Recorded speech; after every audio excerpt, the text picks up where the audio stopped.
জাতীয় কংগ্রেস লড়ছে লড়বে, গরিবের অধিকারে হয় জাতীয় কংগ্রেস লড়ছে লড়বে। आशा व सफाई कर्मियों के समर्थन में कांग्रेस का कुल्टी बोरो कार्यालय पर प्रदर्शन। आशा कार्यकर्ताओं और सफाई कर्मियों के जारी आंदोलन के समर्थन में सोमवार को कुल्टी ब्लॉक कांग्रेस की ओर से आसनसोल नगर निगम के कुल्टी बोरो कार्यालय के समक्ष विरोध प्रदर्शन किया गया। जानकारी के अनुसार 100 से अधिक आशा कार्यकर्ता 23 दिसंबर से वेतन वृद्धि समेत अन्य मांगों को लेकर आंदोलनरत हैं। वहीं सफाई कर्मी भी समान मांगों को लेकर पिछले 7 दिनों से हड़ताल पर हैं, जिसके कारण आसनसोल नगर निगम के सभी 106 वार्डों में सफाई व्यवस्था पूरी तरह ठप हो गई है। दोपहर करीब 12 बजे आयोजित इस प्रदर्शन का नेतृत्व कुल्टी ब्लॉक कांग्रेस अध्यक्ष सुकांत दास ने किया। उनके साथ बड़ी संख्या में कांग्रेस नेता और कार्यकर्ता मौजूद रहे। इस दौरान कांग्रेस नेताओं ने सरकार पर आशा एवं सफाई कर्मियों की जायज मांगों की अनदेखी करने का आरोप लगाया और मांग की कि सरकार अविलंब उनकी सभी मांगों को स्वीकार करे। कांग्रेस नेताओं ने चेतावनी दी कि यदि सरकार ने जल्द समाधान नहीं किया तो आंदोलन को और तेज किया जाएगा।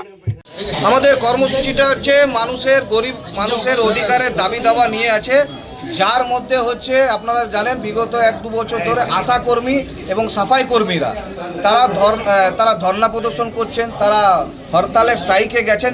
ডিউ টু তাদের দাবি দাওয়া এটাই হচ্ছে তাদের মূল্য বৃদ্ধি, তাদের বেতন বৃদ্ধিটা দরকার আছে, তাদেরকে যা সরকারি ফ্যাসিলিটি হয় সেগুলো দেওয়ার জন্য সেই দাবি দাওয়া নিয়ে তারা কিছুদিন ধরে আমরা আপনাদের মারফতে দেখেছি, মিডিয়া খবর মাধ্যমে দেখেছি কি তারা এই দাবি দাওয়া নিয়ে দীর্ঘদিন ধরে কর্পোরেশনে লড়াই করছে এবং আজকেও ওনারা গেছেন এবং আজকে আশাকর্মীরা যারা কাজ করেন তারাও গেছেন। তাদের মূল দাবি দেওয়া যেগুলো হচ্ছে কয়েকটা যাদের মধ্যে আমরা তুলে ধরছি। প্রথমে হচ্ছে যে আজকের ডেটে যে হিসাবে মূল্যবৃদ্ধি বেড়েছে আমাদের ভারতবর্ষে, সেই হিসাবে সেই অনুযায়ী তারা কিন্তু বেতন পাচ্ছেন না।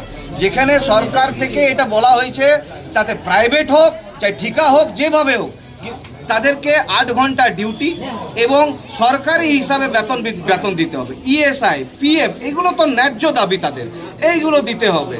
তাদের আইডেন্টি কার্ডে একটা সময়সীমা বেঁধে দিতে হবে, তাদের সরকারিভাবে মেডিকেল ফ্যাসিলিটি দিতে হবে, যেগুলো থেকে তারা বঞ্চিত আছে। তো এইটা কর্পোরেশন হোক চাই সরকারকে যারা আজকে চালাচ্ছে তাদের এটা বোঝা উচিত যে আজকে সাফাই কর্মীরা যে এই যে 6-7 দিন আজকে 7 ডেজ আমি জানি যে তারা বন্ধ করে দিয়েছে, তাহলে আজকে আপনারা ভালো করে দেখছেন এবং এখানে অনেক মানুষ যারা জমায়েত হয়ে আছেন তারাও জানে যে তাদের পাড়ার মধ্যে যদি ড্রেন সাফা না হচ্ছে, যদি রাস্তা সাফা না হচ্ছে, তো সেখানে নোংরা আবর্জনা সেই স্তূপটা হচ্ছে সেখান থেকে কি হবে, গন্ধ ছড়াচ্ছে, সেখান থেকে কি হবে না পোকামাকড়ের উপদ্রব বাড়বে, মশা বাড়বে, ম্যালেরিয়া ফাইলেরিয়া এইগুলো বাড়বে, দুর্গন্ধ ছড়াবে, এতে মানুষ অসুস্থ হয়ে পড়বে। তো আমরা চাই যে যাতে এই পর্যন্ত এই অবধি না যেতে হয়, যাতে আজকে আমাদের কুলটিটা ভালো থাকে, আসানসোল শিল্পাঞ্চলটা যে ভালো থাকে, আমরা চাই যে তারা দাবি দাওয়াগুলো সরকার পক্ষ মেনে নিক, কিন্তু তারা মানতে রাজি নন। তারা একটা পার্ট দেখছেন কিন্তু আরেকটা পার্ট দেখছেন না যে যারা এই সাফাই কর্মীরা পিলার, তাদেরও তো ঘর সংসার আছে, তাদেরও তো পরিবার আছে, তারা আজকে ডেটে চালাবে কি করে।